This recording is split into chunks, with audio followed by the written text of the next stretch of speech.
It's safe to say that every man will experience what he may see as an erection failure at some time in his life. It's more common after 40 or 50 or 60 or later, but it can happen at any age. Whether it becomes a so-called sex problem often depends on how you think about it. If you or your partner says, "This happens to everyone at times, let's just do something else and see what happens," if you do that, the incident doesn't become important or a source of anxiety. You just concentrate on oral sex or something else, and the erection may or may not come back on that occasion. Clearly understanding that a man can easily satisfy a woman with no erection at all helps to prevent anxiety. For many men, what happens instead is that they begin to worry. Am I losing my ability to perform? Will I lose my erection the next time? This is humiliating. Thoughts like this set the stage for another so-called failure the next time. Erections and anxiety don't like each other.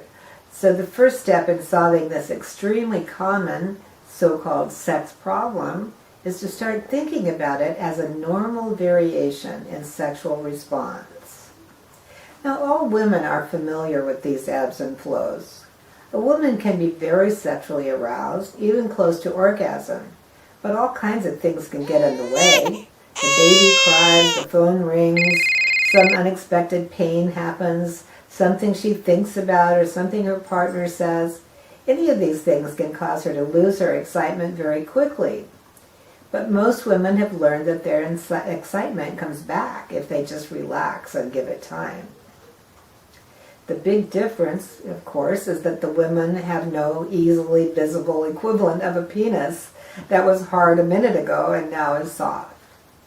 Female changes in arousal are not so visible and obvious, so it's easier for women to stay focused on enjoying the intimacy without judgment from either herself or her partner. Now I want to talk about causes and remedies, and I want to start with a medical note. It is always possible that erections are being affected by medications or by a medical condition. A decrease in morning erections is one of the things that may suggest a physical cause. Having a doctor you trust who's comfortable discussing sexual issues with you should be everyone's goal. If you've begun taking any new medications or if you're having any new medical symptoms, a visit to your doctor is a good way to begin solving this problem. If you find that you just can't get the words out, I've written a script to help you. It's in the resource section at the end of this module. Or you can use it to write a note to your doctor, which you can send in the mail or read to him. So here's how erection problems usually start. In the absence of a medical issue, the first time a man loses his erection is often associated with alcohol, fatigue, or medication. The most common story that I hear in my office goes like this. We were on a date night and I was really looking forward to having sex at the end of it. We had some wine and then we had some more. Once we got home and into bed, we started making out.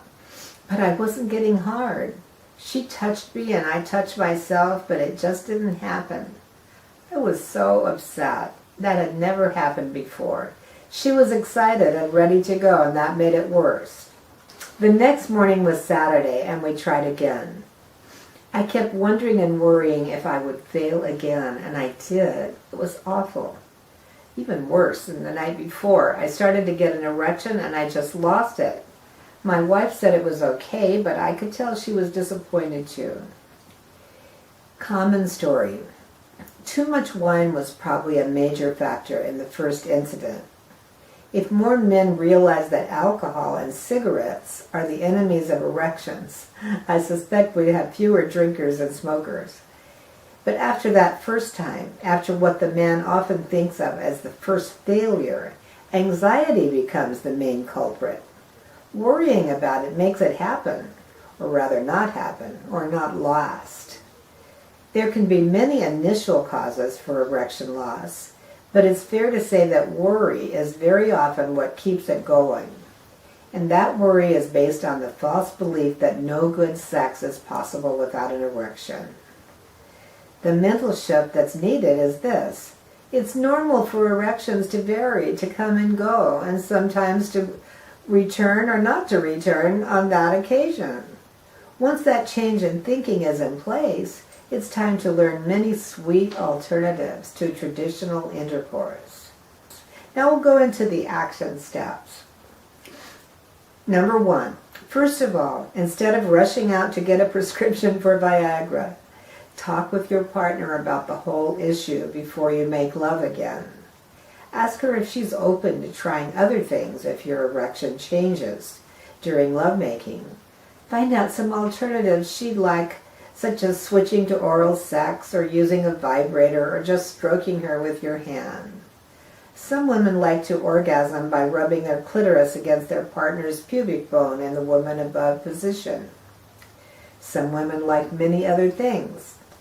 Hopefully you know what those are, but if not, it's a good time to have that dialogue and find out. Second action step. Consider experimenting with sex toys, both for yourself and for her. Sex toys can make a difference for men as well as women. They're well worth experimenting with. Cock rings, anal plugs, vibrators, and a variety of other toys may add spice and pleasure to your lovemaking. The third action step is feel free to touch yourself during lovemaking. If you've never done this before, discuss it with your partner. Whether you're touching yourself or being touched, be aware that you can have an orgasm without an erection. Yes, you can. Something to experiment with. The fourth action step is teaching your partner how you like your penis touched, and ask her to do this if you feel as if you're losing your erection. But if it happens anyway, switch to something else. Put your mouth in her favorite place and see how much pleasure you can provide. Or ask her to do the same. Couples who experiment in this way often find that the woman will have an orgasm easily in certain ways they didn't expect. The fifth action step is rehearsal. Rehearsal helps a lot with making something new more comfortable. Try rehearsing that scenario where the erection goes away and you don't know what to do and you try out some other possibilities. Discuss starting to make love, having the erection leave, and plan some options. Any or all of the 5 options I've just discussed can help you turn things around. Once you've had several experiences using any or all of them and being happy with the result, you're likely to worry much less about your erections, and that's likely to make them come more often and stay longer. Enjoy yourself.